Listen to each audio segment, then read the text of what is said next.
Assalamualaikum to Dr. Rizal and my fellow friends. My name is FARAH AINI and I will be presenting about the biomechanical analysis of standing float serve of volleyball skill.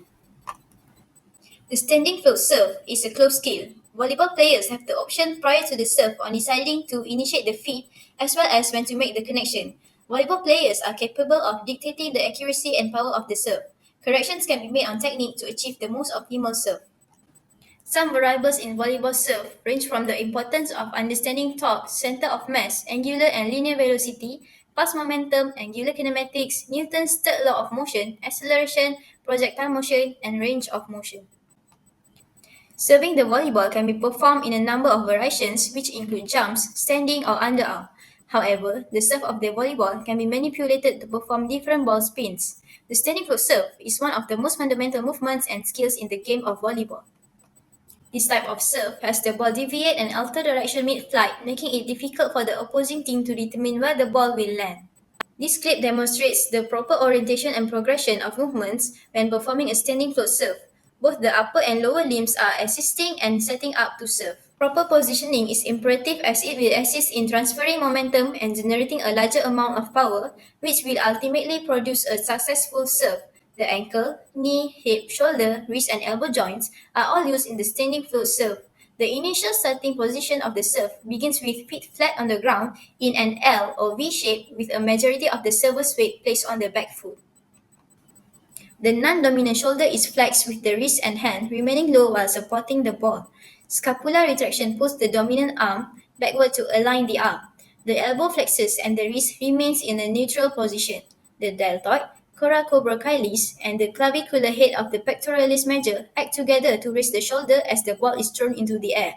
As the ball is tossed outward, the server takes a step forward, engaging the hip flexors, hamstrings, quadriceps, tibialis anterior, soleus, and gastrocnemius. This step transfers the server's weight to the front foot.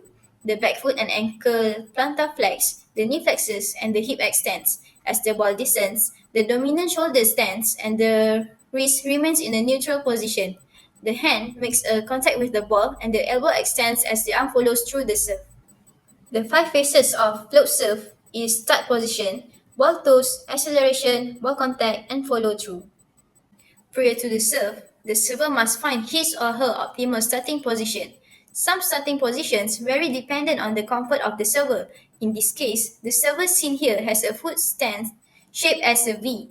Here, the left foot of the server is externally rotated facing the service line.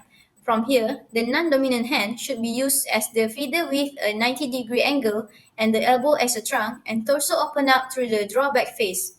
The other arm should be raised beside the head with the shoulder abducted at 90 degrees. These ready positions give the player a great opportunity of generating efficient accuracy, acceleration, and velocity in the push movement. The next phase is the ball toss. The joints are extended simultaneously in a single movement. To successfully make the toss, the player will throw the ball straight out until the arm is fully extended. In this stage, the player's ball toss must start low to increase the force that will be applied to the volleyball. The stationary volleyball will have no momentum when held by the player's non-dominant hand because it does not have the velocity, but it will still have inertia. Applying a force to the volleyball by tossing it up will change its momentum. Aiming to hit the ball at its highest point will be influenced by the toes, which is highly influenced by the arm swing movement. The ball is tossed up in the air by what is actually in athlete's non-dominant arm. Newton's third law states that for every action, there is a reaction which is applicable to the gravity that pulls the ball back down. If the ball toss is too low, too high, too far in front, too far to the back, left or right, this will force the player to chase the ball. The next stage involves a player bringing the dominant hand back to serve the toss ball. Once a volleyball has been tossed, the player's dominant arm will go backward with their hand close to their ear. Newton's first law is applied here in volleyball float serve, as a dominant arm will continue to move with consistent velocity as long as the net force equals to zero.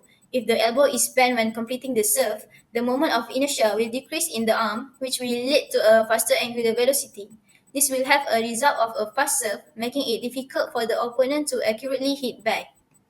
The image here displays Newton's first law with the arrow indicating the bend in the elbow.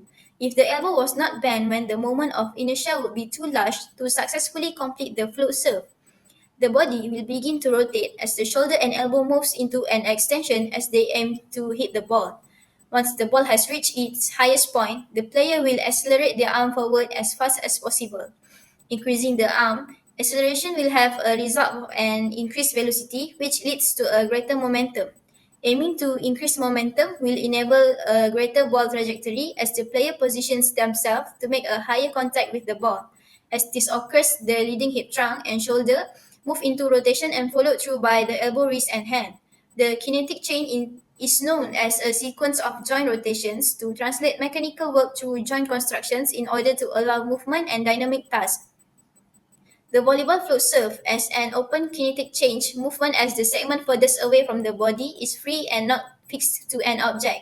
It is important to note that during the acceleration phase of the standing float serve, there is torque at key points on the player's body.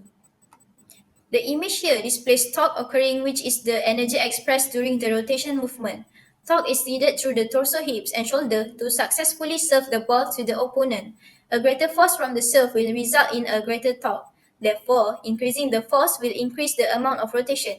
In order to serve the ball with power and speed over the net, torque is needed and rotation needs to occur.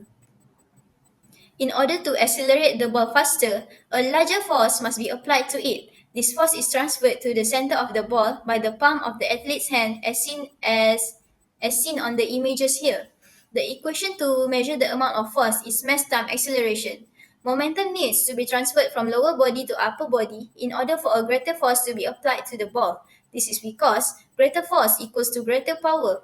The coefficient of restitution in relation to the float serve describes the capacity of the ball to retain energy after hit by the athlete's palm. To achieve the high coefficient of restitution, the ball would have bounced off the hand as strong as possible as shown in the figure here.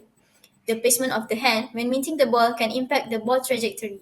When the ball hits the palm, the hand must be firm and strong in order to avoid creating topspin on the ball and to maintain a high coefficient of restitution. Contact between the firm palm and the ball must be brief or the transfer forces will not be most effective.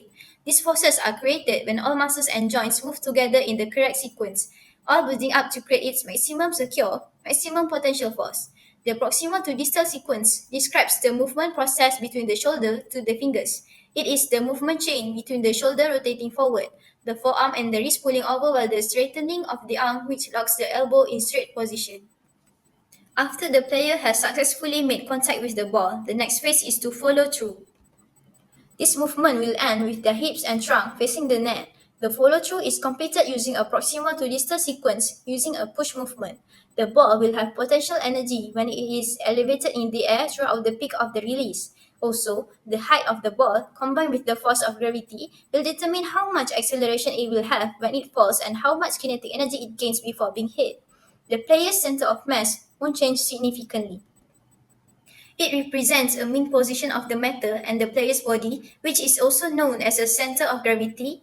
The center of mass can be influenced by the player's height, limb, proportion, and radius of gyration. Therefore, it will vary between players. And that's all from me. Thank you.